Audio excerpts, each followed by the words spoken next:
Hello friends, welcome to we chemistry channel. I am middle mystery. Last time આપણે જોયું હતું કે કેટલાક એના રાસાયણિક સંયોજનોને આપણે કેમિસ્ટ્રી રાસાયણિક પ્રક્રિયાને બે આપણે સંતુલિત કેવી રીતના કરી શકાય અને રાસાયણિક પ્રક્રિયા સંતુલિત થયા પછી આપણે એ પણ જોયું હતું કે કેમિસ્ટ્રીના કેટલાક બેઝિક છે જે 9 થી 12 ધોરણના વિદ્યાર્થીઓએ ખૂબ જ ધ્યાનમાં લેવાના છે અને એ બેઝિક આપણે બંને રીતે લખ્યા હતા. એક ઇંગ્લિશ મીડિયમમાં પણ લખ્યું હતું થોડું ઘણું, જેથી ઇંગ્લિશ મીડિયમના વિદ્યાર્થીઓને પણ સમજ પડી શકે. તે જ રીતે હવે આજે આપણે જોઈશું ધોરણ 10 ના રાસાયણિક પ્રક્રિયાના પ્રકારો. રાસાયણિક પ્રક્રિયાના 5 પ્રકારો છે, જેમાં છે સંયોગીકરણ, વિઘટન, વિસ્થાપન, દ્વિવિસ્થાપન પ્રક્રિયા તેમજ ઓક્સિડેશન અને રિડક્શન પ્રક્રિયા. એમ 5 પ્રક્રિયાઓ છે, જેમાંની આપણે એક પ્રક્રિયા આજે જોવાના છે, સંયોગીકરણ પ્રક્રિયા. હવે સંયોગીકરણ પ્રક્રિયા એટલે શોર્ટકટમાં જો હું કહું તમને તો શોર્ટકટમાં એક જ વસ્તુ કહી શકાય એની કે બે પ્રક્રિયકો ભેગા થઈને એક મિશ્રણ બનાવે છે, એક સંયોજન બનાવે છે, જેને આપણે સંયોગીકરણની પ્રક્રિયા કહે છે. અથવા તો પછી આપણે બીજી રીતે કહીએ તો એક કરતા બે કે તેથી વધારે પદાર્થો ભેગા મળીને એક સંયોજન બનાવે તેને આપણે સંયોગીકરણ તરીકે ઓળખીએ છીએ.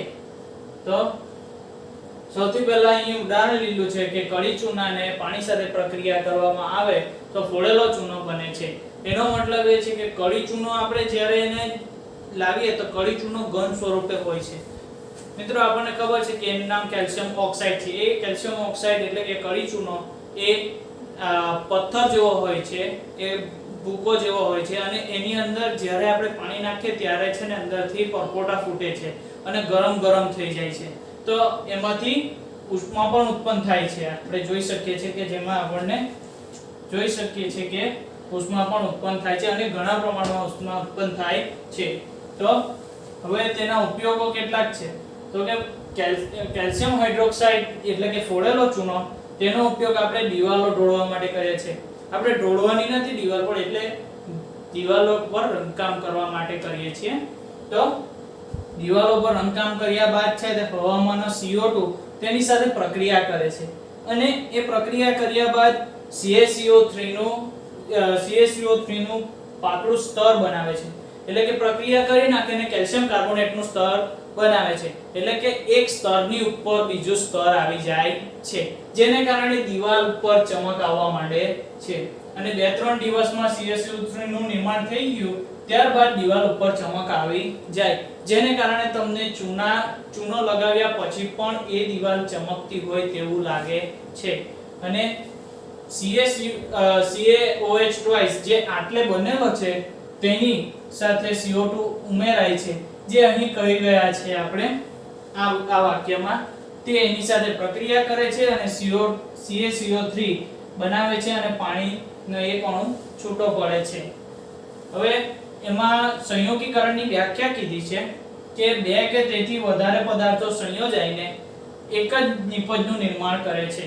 આપણે કીધું તેમ બે કે તેથી વધારે પદાર્થો સંયોજાઈને એક જ નિપજ આપે તો તેને સંયોગીકરણ પ્રક્રિયા કહે છે. ન સમજ પડે તો અહીં ખબર પડી જાય. અહીં બે પ્રક્રિયા છે, નિપજ કેટલી છે? એક છે. તો તે રીતે આપણે આના પરથી પણ કહી શકીએ કે બે કે તેથી વધારે પદાર્થો જોડાઈને એક જ સંયોજનનું નિર્માણ કરે છે. અથવા તો ઇન શોર્ટમાં કહું તો બે જોડાઈને એક આપે, બસ આટલું જ.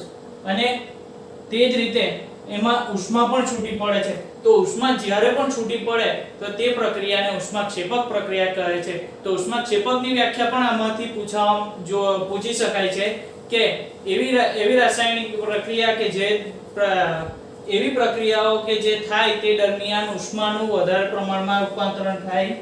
એક minute, sorry,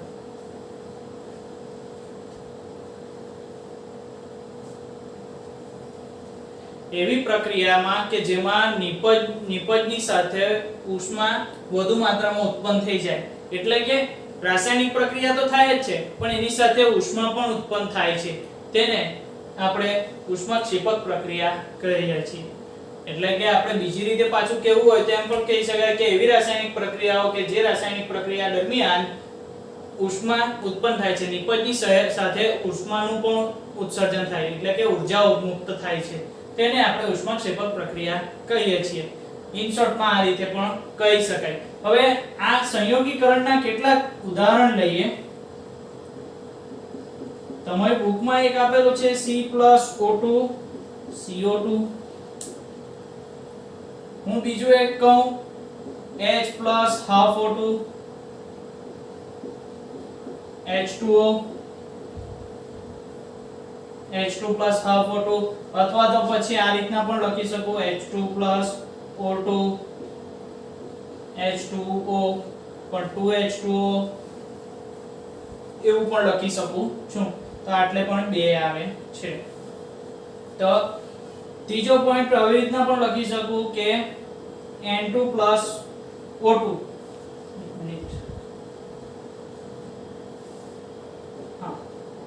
N2+O2 will gives NO2. આવા ઉદાહરણ પણ લઈ શકીએ છીએ. ચોથું ઉદાહરણ એક લેવું હોય તો લઈ શકો છો, તે પણ Na+Cl NaCl. એક ઉદાહરણ અગેન લેવું હોય તો લઈ શકો છો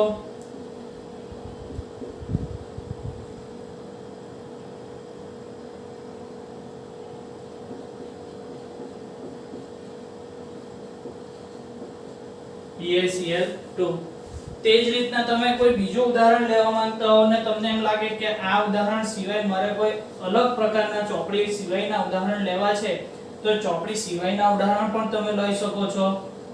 તો ચોપડી સિવાયના ઉદાહરણમાં તો આપણે જોઈએ છીએ કે કેટલાક ઉદાહરણો એવા હોય કે જે તમને સરળતાથી યાદ રહેતા હોય. જેમ કે એક બીજું કયું ઉદાહરણ છે,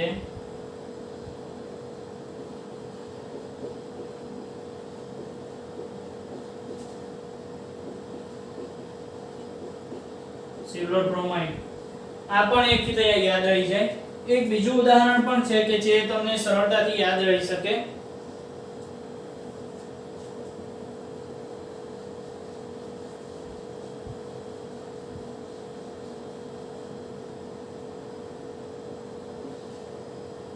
એક સાતમું ઉદાહરણ એવું છે, એક તો આ તમારું સાદું ઉદાહરણ, પેલું બીજું એક છે Ca+CO2 CaO+CO2 એટલે CaCO3. એક આ ઉદાહરણ તમારું થઈ ગયું. ઓકે, તેની આ નહીં સોરી માય મિસ્ટેક. સાતમું ઉદાહરણ એ છે કે આપણે Mg+O2 MgO અહીં બે છે ઓક્સિજન, તો આટલે બે આપવા પડે. Mg બે થઈ ગયા, આટલે બે આપવા પડે. આ પણ ચાલે. એક બીજું પણ ઉદાહરણ છે Zn+Cl2 ZnCl2. આવા ઉદાહરણો તમે કેટલાક લઈ શકો કે જેમાં બે ભેગા થઈને એક જ બનતો છે. જરૂરી નથી કે આપણે એક જ ઉદાહરણ લેવા, ઘણા બધા ઉદાહરણ મળી જાય છે કે જેમાં તમે આવી રીતના સંયોગીકરણ પ્રક્રિયા સમજાવી શકો છો. એમાં એ પણ જરૂરી નથી કે ઉષ્મા તમારે બતાવવી જ જોઈએ. એ એકમાં બેમાં ઉદાહરણમાં આવી ગયું એવું બહુ થયું, પણ તે સિવાય આપણે આવા ઉદાહરણો મૂકી શકીએ જે સંયોગીકરણના છે. તમને એક માર્કમાં તો પૂછાય જ કે સંયોગીકરણના કેટલાક ઉદાહરણો આપો, તો એમાં એમ પણ પૂછી શકાય અને આવી રીતના પણ પૂછી શકાય કે રાસાયણિક પ્રક્રિયાના પ્રકારો જણાવો અને તેમાંથી કોઈ પણ બે પ્રકારો વિશે માહિતી આપો અને સમજાવો. તો તે પણ તમે આવી રીતે સમજાવી શકો છો.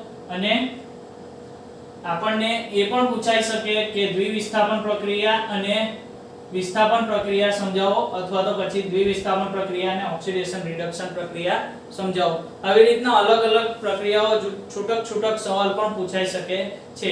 હવે આની સાથે છે તે એક બીજો ટોપિક તમને મોટે ભાગે પૂછાય, એક સારણ અને ખોરાપણું.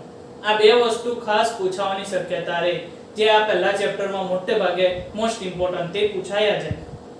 ઓકે, તો આવા કેટલાક ઉદાહરણો તમે લઈને સરળતાથી અભ્યાસ કરી શકો છો. અને આપણે નેક્સ્ટ ટાઈમ આવા ઘણા બધા વિડિયો મૂકીશું. હવે આ વિડિયો તમને ગમ્યો હોય તો એને લાઈક કરજો, શેર કરજો, સબસ્ક્રાઇબ કરજો. Thank you.